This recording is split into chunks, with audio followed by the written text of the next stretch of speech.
One of the biggest myths that I get from my clients is that I need to skip meals and starve in order to lose weight. It's not true. So if you skip meals, it's going to have such a negative effect on your body that when you do go to sit down and eat, you'll probably overconsume. That's Lorraine Kearney, one of 3 dietitians we brought into our studios. My name is Ryan Turner. My name is Nikita Kapoor. To debunk 18 of the most common weight loss myths. The biggest myth that frustrates me the most is that all calories are created equally.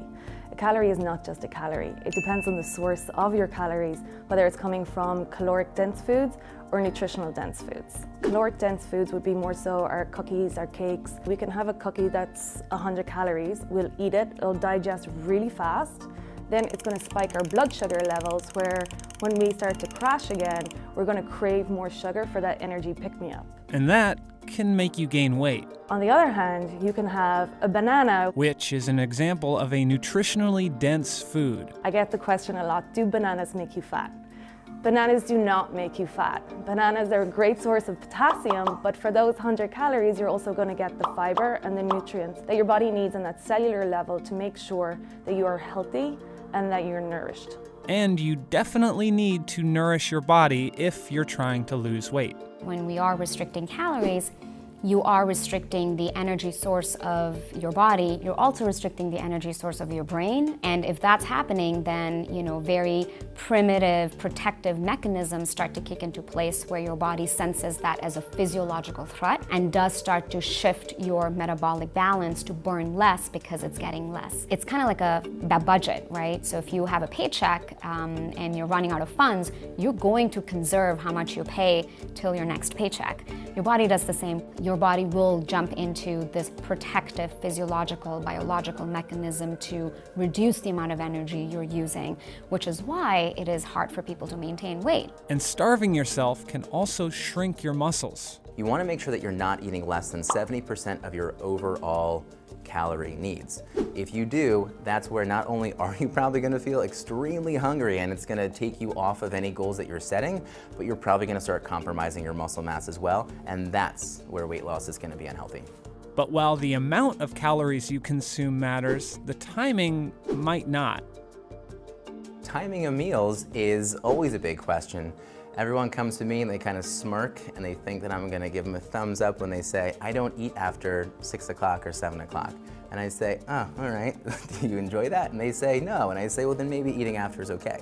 Because timing of day is not going to affect weight loss.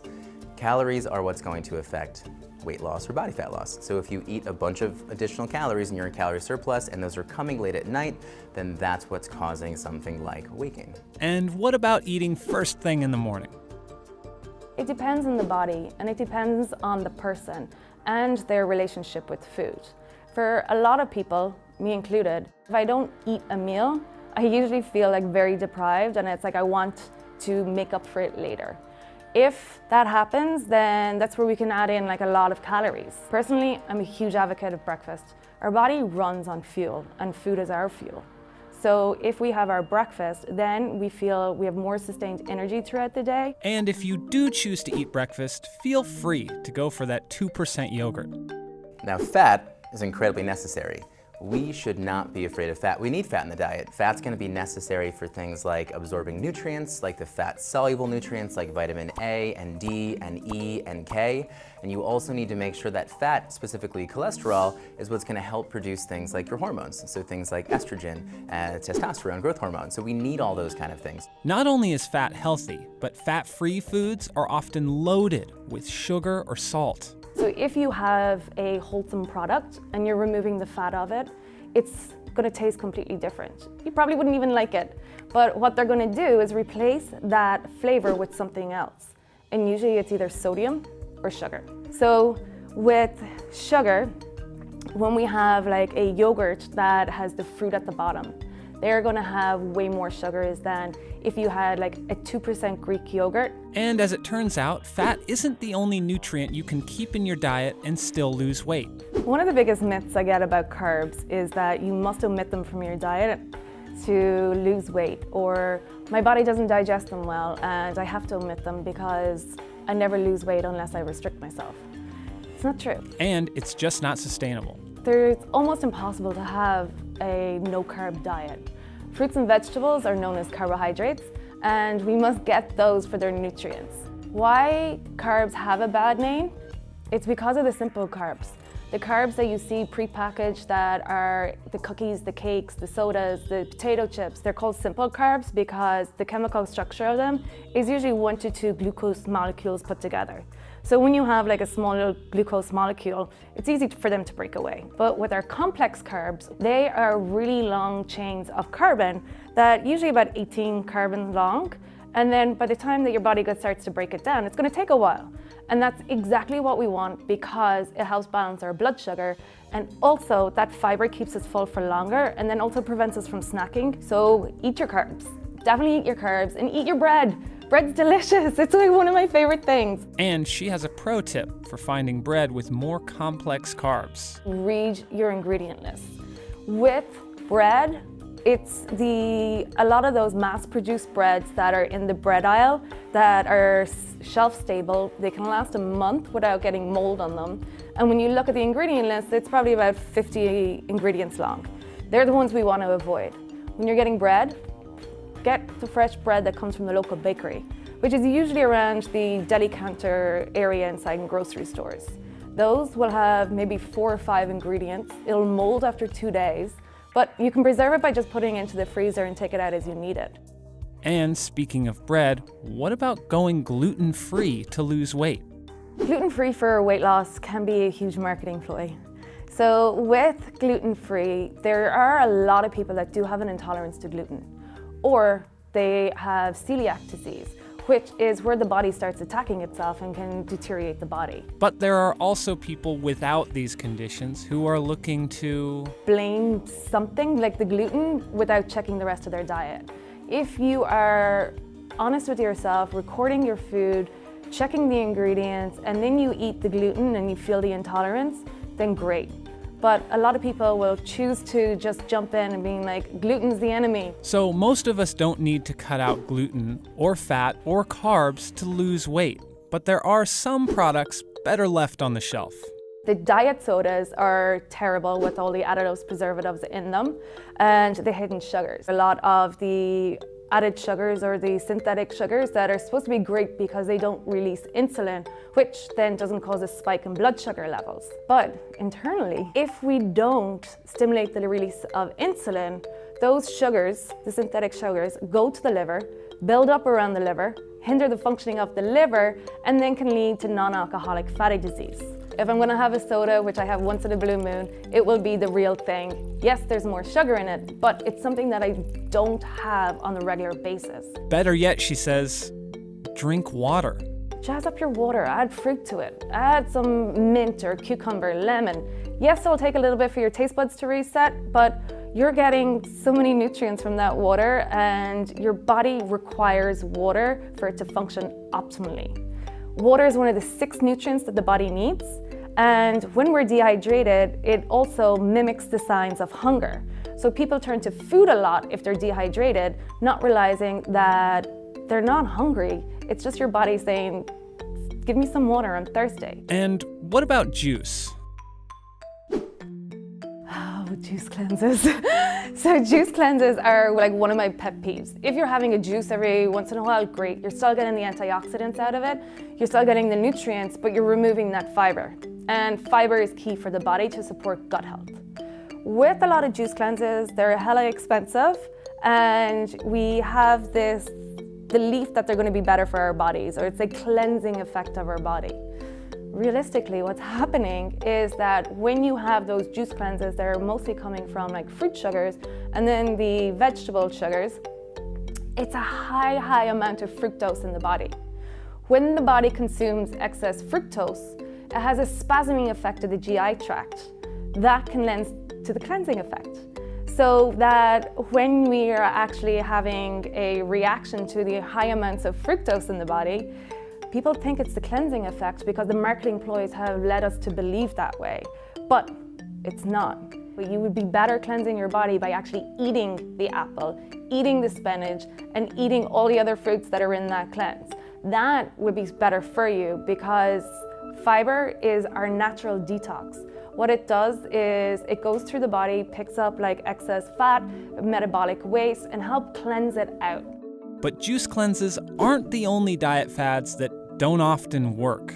Intermittent fasting is probably a question I get all the time. We can kind of put in that myth category. Now, it can restrict calories and at least temporarily help you lose weight. If you're only allowed to eat food for 8 hours, that just gives someone a lot of structure, and that can be very, very helpful. You can only get so many calories in your mouth in that time. On the flip side, someone can get a lot of calories in their mouth during that time as well. So someone can, and I've seen many people do it, they've gained weight through intermittent fasting, so it's not just gonna be this quick fix. There's nothing magical to it. And the same goes for many popular diets.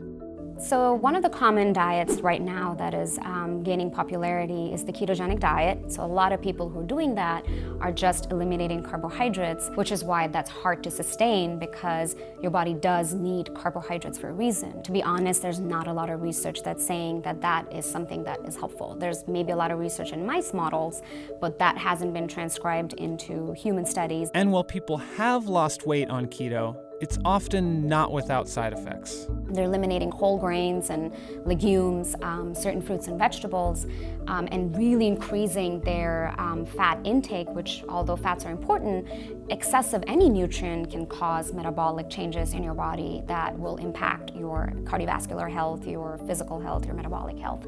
So an example would be patients that we're seeing in the clinical setting are following ketogenic diets, are seeing weight loss, however, are coming with higher cholesterol markers, they are coming with higher LDL markers, they're coming with more irritable bowel symptoms, they're coming with more gastrointestinal discomfort. The truth is, there's no one tool that will make you magically lose weight. I think the most prevalent concept around health these days is biohacking, which is this idea that you can defeat biology, you can work around your genetic predispositions, your metabolic parameters, and that is actually not true. And the reason for that is because you cannot defeat biology. You cannot hack hunger, you cannot hack access to healthcare, you cannot hack motivation. And this idea that, again, if those results are there, you're going to be able to feel more satisfied is also not true. So this biohacking works on this concept and this belief that you can work your way and fix your body, and that prescribes to the social construct that it is up to you to change that. And that's also why most diets don't work. They're hard to sustain, they're hard to maintain, so the results are very temporary, which is why we go back to trying something new. It's important to focus on behaviors rather than outcomes. Where you should start is record your food. A simple food log to lose weight. It's really just being honest with yourself, identifying your foods and the hidden ingredients that could be contributing to excess of hundreds and hundreds of calories per day. Take olive oil. Olive oil is great, but when we cook with it, we usually free pour it into a pan. Each tablespoon of olive oil has 128 calories. Now, if you're pouring in like 6, 7, 8 tablespoons with your vegetables, you're getting almost like 1,000 calories that you don't need. So, pro tip for cooking with olive oil. Put it in, wait till your pan is hot. Once it's hot, add 1 to 2 tablespoons of olive oil, and then add in your vegetables. When the pan is hot enough, it will disperse easier, and then you'll use less. Also, once you put the vegetables in, some water and moisture will come from those vegetables and will add to the liquid in the pan. So you actually don't need to add excess in. And if you are being mindful of what you eat, that whole idea of cheating, Kearney isn't a fan. I don't think there's any cheat meals. I don't like the word cheat. I think it gives us this like higher power, like, oh, this is really bad, and I can't believe I did this, I completely fell off the wagon. No, remove that, because then you're gonna want it more, you're gonna feel even more guilty about it. If you go out, or you're socializing, you're trying out one of New York's best restaurants that's filled with cream and butter, enjoy it. Just try to get a salad to start. And filling up on salad is a great way to cut the calories. And then have one of the appetizers that are not in line with your health goals with your table and share, because sharing is caring. And there's more good news. You can still lose weight while drinking occasional alcohol if you're sticking to the cleaner foods. And by omitting all the foods that you tend to enjoy in the past, by omitting alcohol, trying to increase your exercise, and then doing this like detox fad all in one go, it's overwhelming and it's setting you up for failure. So doing it in stages and being more realistic about what you can change now and then work towards it. But what I usually recommend to my clients is take care of your food now. Understand how your body feels when it's nourished, understand like how your gut health is supposed to be supported, and then we'll focus on alcohol and working in the exercise.